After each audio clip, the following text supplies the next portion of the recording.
Bismillahirrahmanirrahim. Assalamualaikum warahmatullahi wabarakatuh. Perkenalkan, nama saya Elsa Melia dari kelas PIA dengan NIM 1908101026. Di video kali ini saya akan menjawab soal UAS dari mata kuliah pengembangan media sumber belajar pendidikan agama Islam. Pertanyaan pertama, media tidak dilihat dari segi kecanggihannya, tetapi fungsi dan peranannya dalam membantu proses pembelajaran. Nah, jelaskan. Nah, menurut saya media itu tidak dilihat dari kecanggihannya saja, karena jika media yang digunakan hanya dilihat dari kecanggihannya saja, maka dalam penerapan proses pembelajarannya itu akan sedikit sulit, karena jika medianya ini sangat canggih atau begitu canggih, maka si pelajar ini akan sulit untuk menjangkau media tersebut. Misal media yang digunakan menggunakan aplikasi yang muatannya atau MB-nya itu besar, sehingga tidak cukup dijangkau oleh siswa, karena tidak semua siswa memiliki muatan HP yang besar, sehingga terhambat dengan media yang canggih tersebut. Nah, jadi media itu harus ya bisa canggih juga, tapi harus sesuai sama fungsi dan peranannya. Kayak misal sekarang kan media pembelajaran itu banyak.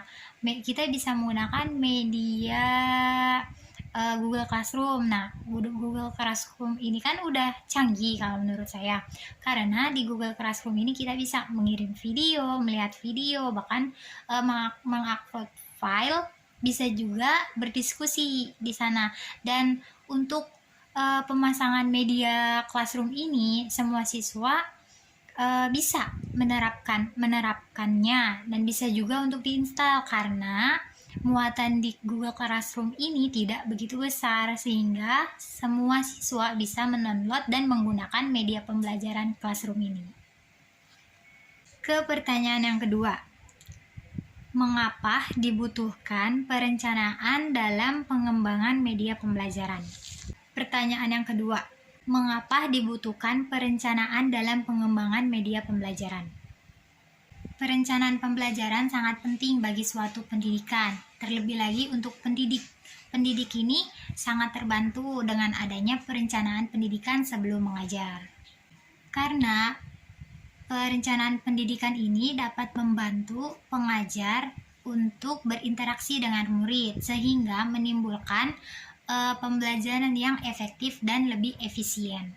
Nah, pelaksanaan pembelajaran juga dapat membantu guru untuk menyusun materi, karena sebelum kita melakukan kegiatan lapangan atau mengajar, kita itu perlu menyusun apa aja nih yang akan kita terapkan di dalam kelas, misalkan materi. Pertanyaan yang ketiga, apa aja sih langkah-langkah yang perlu diambil dalam mengembangkan media pembelajaran? Pertama, menganalisis kebutuhan dan karakter peserta didik. Nah, maksudnya ini, jadi ini kita nih mengamati apa saja nih yang dimiliki peserta didik, apa aja potensi yang ada di dalam peserta didik. Nah, yang kedua ini merumuskan tujuan instruksional. Nah, merumuskan tujuan instruksional ini, jadi nih kita sebagai peserta didik gimana caranya cara melihat siswa nih, apa yang didapatkan siswa, atau apa yang tingkah laku apa yang diharapkan setelah proses pembelajaran. Yang ketiga, merumuskan butir-butir materi secara terperinci yang dapat mendukung pencapaian tujuan. Nah, jadi kita ini harus menyusun dulu butir-butir materinya, hingga kita dapat tahu tuh apa kemampuan atau keterampilan yang dijelaskan dalam tujuan khusus pembelajaran tersebut. Terus, supaya materi yang disusun mencapai tujuan yang diharapkan dari kegiatan proses pembelajaran. Yang keempat, mengembangkan alat ukur keterampilan. Nah, jadi kita ini harus membuat alat ukur keterampilan tersebut supaya kita dapat mengukur nih secara detail dan direncanakan sebelum kegiatan pembelajaran dilakukan. Jadi kita tuh bisa tahu udah sampai batas mana proses pembelajaran kita. Yang kelima, menulis naskah media. Nah, menulis naskah media ini bisa juga dengan bentuk penyajian materi pembelajaran. Nah, melalui media rancangan yang merupakan penjabaran dari pokok-pokok materi yang akan kita terapkan. Nah, yang keenam, mengadakan tes dan revisi. Nah, tes ini merupakan kegiatan untuk menguji atau mengetahui tingkat efektivitas dan kesesuaian media yang kita gunakan dalam proses pembelajaran. Sedangkan revisi ini kegiatan untuk memperbaiki hal-hal yang dianggap perlu diperbaiki dalam proses pembelajaran yang kita lakukan. Soal berikutnya, mengapa diperlukan evaluasi dalam pengembangan media pembelajaran. Nah, mengapa memerlukan evaluasi? Karena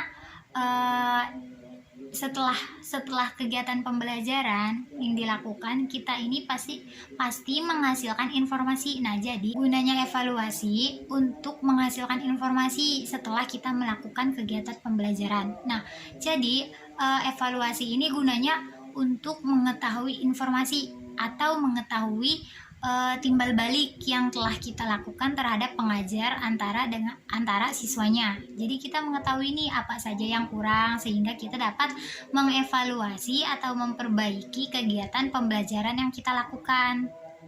Sehingga program yang kita lakukan ini dapat kita revisi kembali supaya program yang kita lakukan bisa terlaksana dengan baik.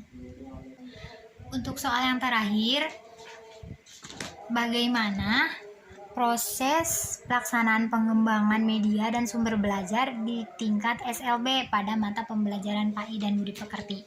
Proses pelaksanaan pembelajaran di SLB cenderung bersifat teacher learning center. Nah, yang dimana guru ini menjadi pusat. Jadi pada proses pembelajaran, guru ini menjadi titik pusat bagi siswa untuk belajar. Nah, biasanya penggunaan metode di sekolah SLB ini disesuaikan dengan ketunanetraan peserta didiknya ini. Kalau dari jurnal yang saya baca, media pembelajaran yang dipakai pada sekolah tersebut ini menggunakan audiovisual. Nah, terus metodenya dengan metode ceramah. Nah, jadi misal nih gurunya ingin menjelaskan materi tentang wudhu. Nah, jadi si guru ini memaparkan dulu materi tentang wudhu kepada siswa SLB tersebut. Nah, lalu setelah itu guru mempraktekkan. Nah, setelah mempraktekkan, guru pun bisa cara mempraktekannya bisa dengan menggunakan audiovisual tadi dengan memberikan video tata cara berwudu. Jadi media pembelajaran yang digunakan dalam SLB ini dengan media audiovisual, yaitu video melalui YouTube. Sekian dari saya. Apabila terdapat kesalahan, mohon maaf. Wassalamualaikum warahmatullahi wabarakatuh.